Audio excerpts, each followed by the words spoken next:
లూకా సువార్త 23:34.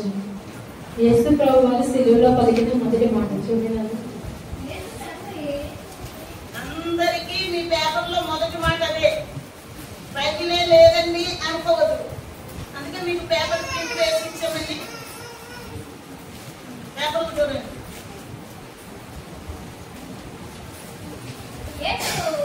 తండ్రి మీరేస్తున్నారో మీరెరుకను కనుక మీరు క్షమించమని చెప్పాను. చూడండి, యేసు మీరేం చేయించున్నారో మీరు ఎరుగురు కనుక మీరు క్షమించండి అని దేవుడు సిలువలో పలికిన మొదటి మాట. అయితే ఇది యేసు ప్రభు సిలువలో పలికిన మొదటి మాట. ఈ మాటలో చాలా అర్థాలున్నాయండి. మొదటిగా ఈ మాట ద్వారా మనం ఏం తెలుసుకోవాలంటే ఆయన తండ్రి దగ్గర చేసిన విజ్ఞాపనగా తెలుసుకోవాలి. ఫస్ట్ మన కోసమంట ఆయన తన తండ్రి దగ్గర విజ్ఞాపన చేశారంట. రెండవదిగా క్షమాపణ కలిగిన మాటగా మనం తెలుసుకోవాలి. మూడవదిగా ఆయన ప్రేమ కలిగిన మాటగా ఈ ఫస్ట్ మాట ద్వారా మనం తెలుసుకోవాలి. అసలు యేసు మాటలో మీరు ఏమి చేస్తున్నారో మీరు ఎరుగురు అంటే ఎవరితో చెప్పారు అసలు ఈ మాట? ఆయన ఎవరితో చెప్పారంటే అక్కడ సిలువ వేయడానికి వెళ్తున్నప్పుడట అక్కడ పరిసయ్యులు, తర్వాత శాస్త్రులు, తర్వాత ఇంకా ఉన్నారంటే సైనికులు కూడా ఉన్నారంట. సిలువ వేస్తున్నా కానీ ఆయనంట మీరు ఏం చేయించున్నారో మీరు ఎరుగురు కనుక దయచేసి మీకు క్షమించండి అని అక్కడ ప్రజలందరికీ చెప్పారంట. చూడండి, లూకా సువార్త 23:21 చూడండి.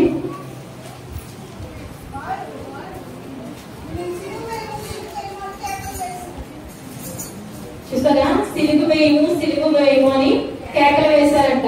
అసలు ఆయనకి ఏ పాపం అన్నా తెలుసండి? ఏ పాపము తెలియదు. ఆయన ఏ దోషమన్నా చేశారా? ఏ దోషము చేయలేదు. ఆయన మన కోసము మన పాపం నిమిత్తము ఆయన సిలువ భరించి ఆయన ఎన్ని తప్పిదములు చేసినా మీరు ఏమీ ఎరగరు కనుక క్షమించండి అని చెప్పారు. అలాగే ప్రజలందరూ ఏం చెప్పారంటే సిలువ వేయండి అని యేసు ప్రభు వారి మీద కేకలు వేశారంట. అయితే ప్రజలందరూ ఒక పిలాతు అనే సైనికుడి దగ్గరికి యేసు ప్రభు వారు నిలవబెట్టినప్పుడు అక్కడ ప్రజలందరినీ అడుగుతారంట పిలాతు, ఏం చెయ్యాలి? ఇక్కడ పెట్టారు కదా, నిలవబెట్టారు కదా, ఏం చెయ్యాలని వారిని అడగగా శాస్త్రులు పరిసయ్యులు యేసుని సిలువ వేయండి అని గట్టిగా బిగ్గరగా కేకలు వేసి చెప్పారంట. చూడండి, ఆయన సిలువ వేయడానికి ఆయన కేకలు వేస్తున్నారంట. వాళ్ళ మధ్య యేసు ప్రభు వాళ్ళు చాలా అద్భుత క్రియలు చేశారంట.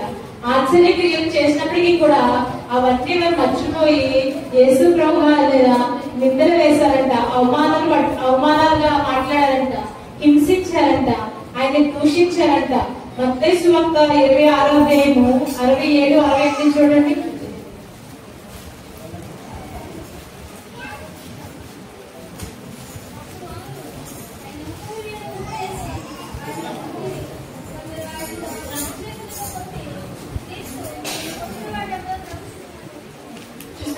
ఆయన్ని కొట్టడమే కాకుండా ఆయన ముఖం మీద ఉమ్ము వేశారంట. ఇప్పుడు ఎవరైనా మనం కొడితే మనం ఊరుకుంటామా? ఊరుకోము.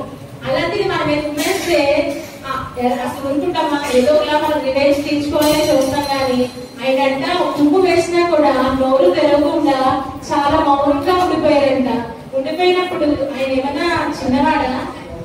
ఆయన రాజు ఆయనకి ఏదైనా చేసే అధికారం ఉంది. ఆయన ధనవంతుడు, రత్నవంతుడు, 10,000లో అధికాంక్షలు. అయినప్పటికీ ఆయన చాలా తగ్గించుకుని మన కోసము అంటే మనకు పడవలసిన శిక్ష మనం పడకూడదని ఆయన తన ప్రాణాన్ని వెలగబెట్టి మన పాపాల కోసము ఆయన శిక్ష పడ్డారు ఆయనకి. అయితే మత్తయి సువార్త 27:29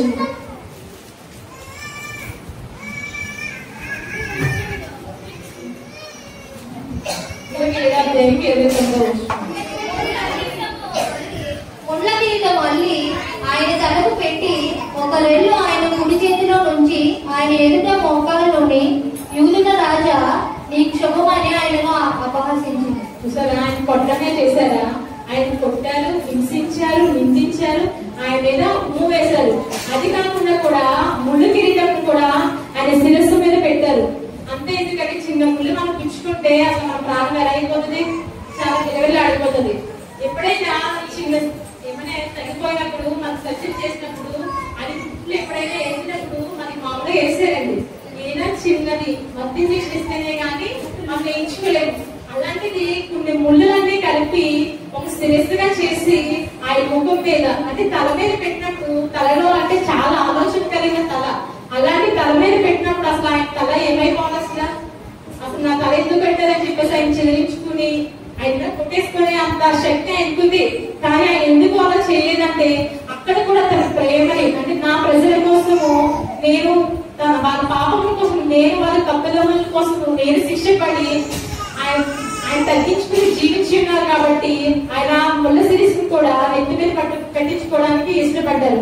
ఈ విధంగా సైనికులందరినీ ఆయన బాధించిన, హింసించిన, ఎన్ని హేళన చేసినా కూడా ఆయన అయితే ఒక్క మాట కూడా ఏమనలేదు. చూసారా మన తండ్రి ప్రేమ ఎంత గొప్పది. ఈ లోక ప్రేమ కాదండి, మనం తండ్రి ప్రేమను కలిగిన వారుగా ఉండాలి. అయితే చూడండి, పాపములు క్షమించిన ప్రభువు దేవుడు బైబిల్లోకి వచనాలు ఉన్నాయి చూడండి. పాపములు అంట దేవుడు క్షమించాడంట. లోకాసు సువార్త 7వ అధ్యాయము 48వ వచనం.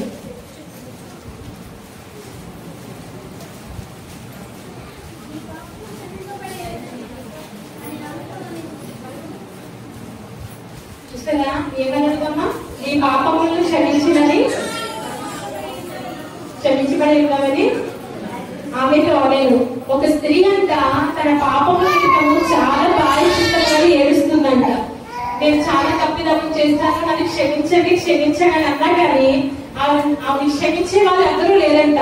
అయితే తన కన్నీటితో తన పాదాలు ఒక కన్నీరు కాచి, మనం ఎవరు చనిపోతే మహా అయితే 1 గంట వేస్తాం, 2 గంటలు వేస్తాం. ఆవిడంట కన్నీటితో తన పాదాలు కడిగే అంత విధంగా ఏడ్చిందంట. అంటే మనం చేసిన పాపాల కోసము దేవుడు మనం క్షమించాలంటే మన కన్నీటితో ఆయన పాదం మీద ఒప్పుకున్నప్పుడు ఆ స్త్రీని క్షమించిన దేవుడు మళ్ళీ క్షమించినట్టారా? క్షమిస్తాడు. కాబట్టి ఎప్పుడైనా మనం తప్పిదం చేసినా, పాపం చేసినా ఆయన పాదం దగ్గరికి వచ్చి ఏడ్చినప్పుడు ఆయన మన పాపాలను క్షమిస్తాడు. మత్తయి సువార్త 9వ అధ్యాయము 1-2 వచనాలు చూడండి.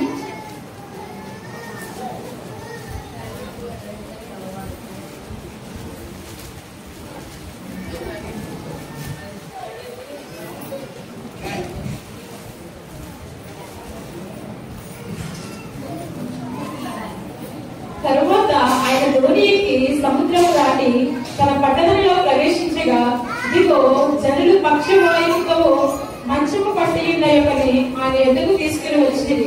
యేసు వారి విశ్వాసం చూసి కుమారుడా ధైర్యంగా ఉండును, నీ పాపము క్షమించబడినని పక్షవాయు గల వారితో చెప్పింది. చూడండి అమ్మా, ఇక్కడ పక్షవాయు గల ఒక రోగంతో ఉన్న వ్యక్తి ఇందులో మనం చూస్తున్నాము. ఆ వ్యక్తి చాలా సంవత్సరాల నుంచి పక్షవాతం కలిగి మంచము పట్టి ఉన్నాడంట. కనీసం తన పని తను కూడా చేసుకోలేనంత విధంగా ఉన్నాడు. అయితే దేవుడు తన పాపం కోసము అయితే యేసు ప్రభువుంట ఆ దారంలో వెళ్తున్నప్పుడు ఈ చూసారంట, ఈ పక్షవాయుగల వ్యక్తిని చూసారంట. చూస్తున్నప్పుడు ఆ వ్యక్తి నీ విశ్వాసం గొప్పదా, నువ్వు నమ్ముచున్నావా, నువ్వు రోగివి కదా, స్వస్థపరుస్తున్నావా, నువ్వు నమ్ముచున్నావా అన్నప్పుడు నేను నమ్ముచున్నాను అనగానే అప్పుడు దేవుడంట మన పాపమును క్షమించి ఆయనకి స్వస్థతనిచ్చారంట. మనం కూడా చాలా బలహీనతతో నాకు ఇంకా స్వస్థత రాదేమో, నేను చాలా బలహీనేమో, అంతే నాకు ఇక్కడ ఎన్నిసార్లు ప్రార్థన చేసినా నాకు స్వస్థత రాదేమో అని బయటికి చెప్పుకోలే బాధలు మనకు చాలా ఉంటాయి. కానీ మనమంట దేవుడి దగ్గరకు వచ్చి దేవుడిని అడిగినప్పుడంట మరి ముఖ్యంగా మన పాపములు ఎప్పుడైతే ఒప్పుకుంటామో, ఎప్పుడైతే దాన్ని విడిచిపెడతామో అప్పుడు దేవుడు మనకు స్వస్థపరచడానికి ఆయన సిద్ధ మనసు కలిగి ఉన్నాడు. తర్వాత చూడండి కీర్తనలు 19వ అధ్యాయము 12వ వచనం.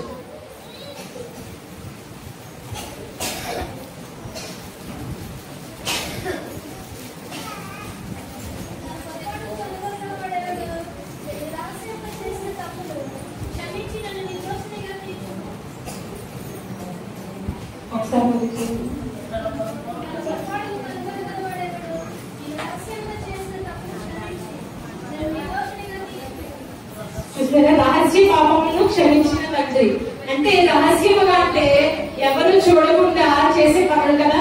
అయితే మనము ఎవరు చూడట్లేదు కదా, ఎవరు అదే మనం ఏదైనా చెయ్యొచ్చు, అలా అయితే తాగితే ఎవరన్నా ఏమన్నా అంటారా, అయితే తప్పు చేస్తే ఎవరు చూడట్లేదు కదా, మనం ఎవరు ఏం చేయలేదు అని రహస్యంగా పాపం చేస్తాం. ఆ అప్పుడంటే రహస్యంగా పాపం చేసిన వారికి కూడా దేవుడు క్షమించడానికి సిద్ధ మనసు కలిగి ఉన్నాడంట. అంటే మనం రహస్యంగా చేస్తున్నాం కదా కొన్ని తప్పుదమ్ములు, మనం చర్చికి వెళ్ళకూడదులే, మనం తప్పు చేస్తున్నాం కదా, మన హృదయం మనం గర్జిస్తుంది. ఒకసారి మనం తప్పు చేసినా అందరికీ తెలియకపోయి మన పాపం మనకు తెలుస్తుంది. కాబట్టి ఆ టైంలో మనం చర్చికి వెళ్ళకుండా మళ్ళీ ఆపేయాలని, ప్రార్థనకి వెళ్ళకుండా ఆపేయాలని తెలుస్తుంది. ఆ దేవుడు ఆ టైంలో కూడా అంట మనం రహస్యంగా చేసిన పాపాన్ని కూడా క్షమించడానికి ఆయన సిద్ధ మనసు కలిగి ఉన్నారంట. అయితే ప్రభు వారు చూపిన మాదిరి చూపిన మనము ఎలా క్షమించాలి జనాల్ని అది చూద్దాం. చూడండి, మత్తయి సువార్త 5వ అధ్యాయం 44వ వచనం.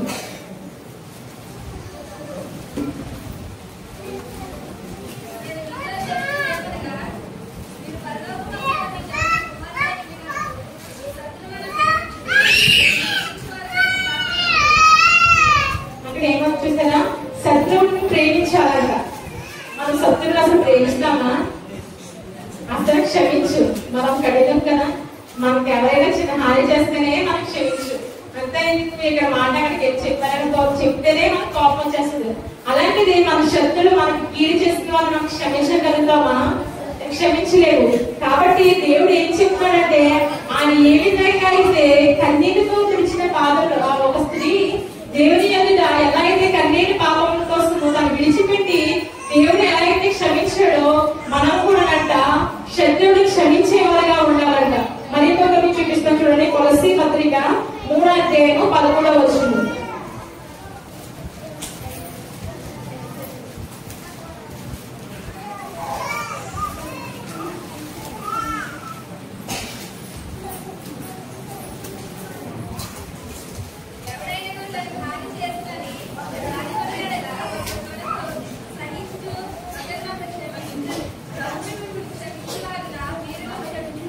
అసలు ఈ మాట ద్వారా మనం ఏం తెలుసుకోవాలంటే, హాని చేసిన వారి సహితము క్షమించాలంట. హాని చేస్తారు కదండి కొంతమంది, అంటే హాని అంటే ఎలా చెప్పాలి? ఇప్పుడు ఎవరైనా చేస్తారని పని చేయకుండా మనం మాట చేసి మనం వదిలేస్తారు. మనకి ఏదో అర్జెంట్ పని ఉంటుంది, ఆ పని చేయరు. అప్పుడు మనకి ఏం చేసినట్టు, వాళ్ళకి హాని చేసినట్టే కదా. మనం చాలా ఇంపార్టెంట్ పని ఇదిగో వస్తానని చెప్పేసి రారు. అయితే అప్పుడు మనకి ఏమొస్తుంది? కోపం అనేది ఆటోమేటిక్ గా వచ్చేస్తుంది. కాబట్టి అలాంటి టైంలో కూడా అంట మనము వాళ్ళని క్షమించి మనసు కలిగి ఉంటారంట. అయ్యో తను ఎందుకు రాలేదు అని మనం ఆలోచన కలిగి హాని చేసి కూడా వాటిని సహించుకునే మనసు మనకు ఉండాలంట. తప్పుని ఓర్చుకునే మనసు కలిగి మనం ఉండాలంట. 2 కొరింథీ 2వ అధ్యాయం 5వ వచనం.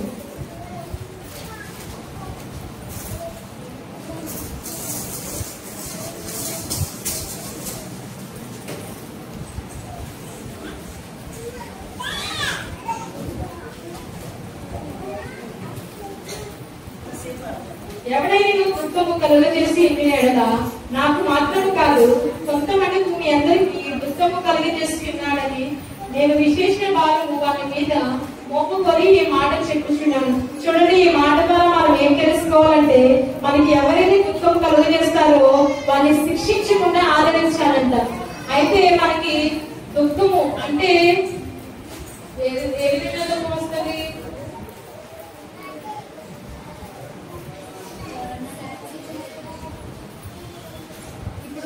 అలా అంటున్నారని ఏమనుకోకండి. ఎవరైనా మన ఇంట్లో ఏమైనా పని చేసినప్పుడు ఎదురు గొడవ ఆడుకున్నారు, ఇష్టం వచ్చినట్లు మాట్లాడేస్తారు. ఆ మాటలు మనం సహించుకోలేము. అప్పుడు ఏమవుతుంది? మనకి దుఃఖం అనేది ఆటోమేటిక్ గా వస్తుంది. ఆ దుఃఖంలో మనం ఏం చేస్తాం? మనం కూడా ఏదో ఒక మాటలు అంటానికి, వాళ్ళని తిట్టడానికి చూస్తాం. అలాంటి టైంలో అంట మనం వాళ్ళని తిట్టకూడదంట, వాళ్ళని దూషించకూడదంట, వాళ్ళంట శిక్షించకుండా వాళ్ళని ఆదరించి వాళ్ళతో మాట్లాడాలంట. అంటే వాళ్ళని ప్రేమించి, ఆ సరేలే అయిపోయింది కదా, ఏం పర్వాలేదే, మన ఇద్దరం దేవునికి ఇద్దరం కదా, నేను క్షమించేసానులే అని ఇద్దరు మంచిగా ఉండాలన్నమాట. ఆ టైంలో కూడా మనం దుఃఖం వచ్చినప్పటికీ కూడా వారిని మనం శిక్షించగా వారిని ఆదరించిన వాళ్ళగా మనం ఉండాలి. అయితే ఎలాగ క్షమించాలి వారిని, ఎలాంటి మనసుతో కలిగించాలి? ఆ క్షమించాలే అని చెప్పేస్తాం. సారీ చెప్పేది చాలా ఈజీ, కానీ సారీ చెప్పినా కూడా మన మనసులో వాళ్ళు తిట్టిన బాధ మనలోనే ఉండిపోతుంది. కానీ వాళ్ళు మనం ఎలా క్షమించాలి? చూడండి, మత్తయి సువార్త 18వ అధ్యాయము 35వ వచనం.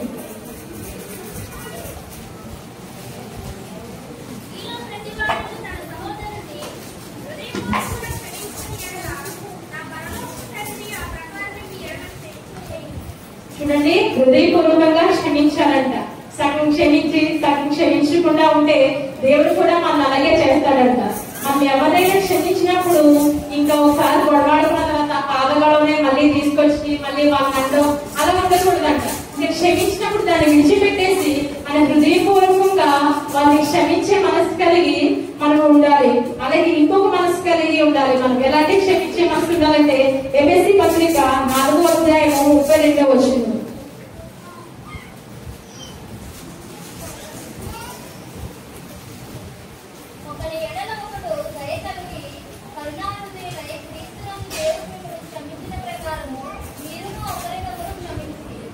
చూడండి, దేవుడే క్షమించినప్పుడు మనం ఏ పాటి వారండి? దేవుడే మన పాపం కోసము ఆయన అంత త్యాగాన్ని చేసినప్పుడు మన చిన్ని చిన్ని పాపముల కోసము, చిన్ని చిన్ని మనస్పదార్థాల కోసము మరి మన తోటి వారిని, మన శత్రువుని క్షమించలేమంటారా? క్షమించగలము. ఎప్పుడు క్షమించగలమంటే ఆయన ప్రేమ మనలో ఉన్నప్పుడు, ఆయన దయ మనలో ఉన్నప్పుడు. ఎప్పుడైతే ఆయన ఎందుకు భక్తి కలిగి ఉంటామో అప్పుడు ఎవరైనా మనం క్షమించేయగలిగి హృదయం ఉంటుంది. అంటే దయ కలిగి కరుణ కలిగిన హృదయంతో మనం ఉన్నప్పుడు ఎవరినైనా క్షమించే హృదయం ఉంటుంది. ఈ మాటలో మనం ఏం నేర్చుకోవాలంటే శత్రువుని క్షమించాలి. మొదటిగా క్షమాపణ హృదయం కలిగి ఉండాలి. మూడవదిగా వాళ్ళు హింసించిన వారి కోసం ప్రార్థన చేసే వారిగా ఉండాలి. ప్రార్థన చేసిన వారి కోసం తిట్టాలి ప్రభావ, అది వాళ్ళు శిక్షించు, వాళ్ళు కొట్టు, ఏదో చెయ్యాలి, ప్రార్థన చేయకూడదంట. తండ్రి వాళ్ళు తప్పు చేశారు కదా, నేను క్షమించేస్తున్నాను. అలాంటి క్షమించే హృదయం నాకు కూడా ఉంది అని చెప్పేసి మనం ప్రార్థన చేయాలి. కానీ వారి మీద సనిగిలాడి మనం ప్రార్థన చేయకూడదంట. శత్రువును ప్రేమించే వారిగా ఉండాలంట. అలాగే క్షమాపణ హృదయం కలిగి, తగ్గింపు కలిగి, ఎన్ని అన్నా ఎన్ని మాట్లాడినా కూడా మనము క్షమించే మనసు కలిగి ఉండాలంట. అసలు క్షమించడం వల్ల మనకి ఏం లాభం వస్తుంది అంటారు? ఆ తిట్టారు, మనకు తిట్టేసం అయిపోతుంది కదా, ఇంకా అంతే మనకి తేడా ఉంది ఇంకా. కాబట్టి క్షమించడం వల్ల మనకి ఏమి లాభం వస్తుంది, అసలు ఏమొస్తుంది చూడండి. సామెతలు 19వ అధ్యాయము 11వ వచనం.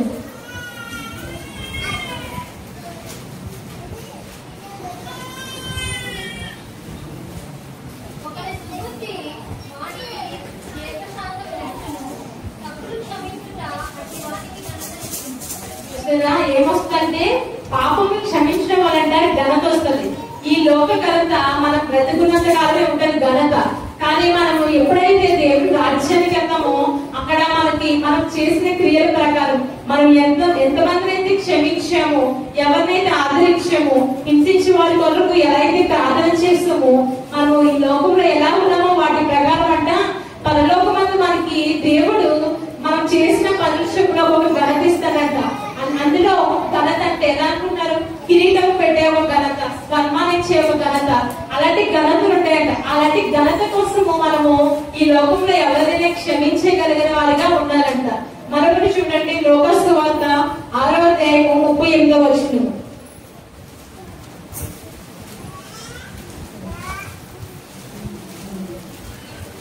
క్షమించుడి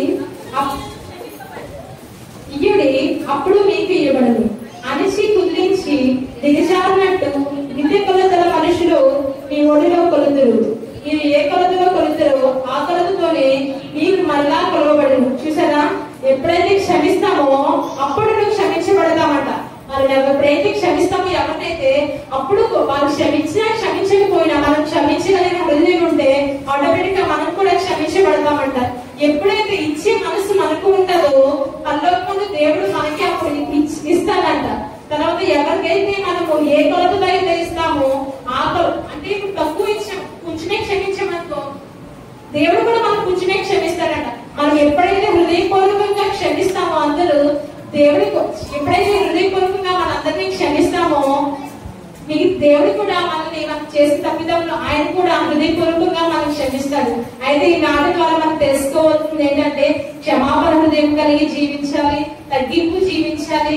ఎవరైనా హింసించినా వారి కోసం మనం తిరిగి రివెంజ్ తీర్చుకోకుండా వారి కోసం ప్రార్థన చేసి విజ్ఞాపన చేసే వాళ్ళగా మనం ఉండాలి. ఈ కొద్ది మాటలు దేవుడు దీవించింది అంటారు. తప్పులు చెప్తే క్షమించండి.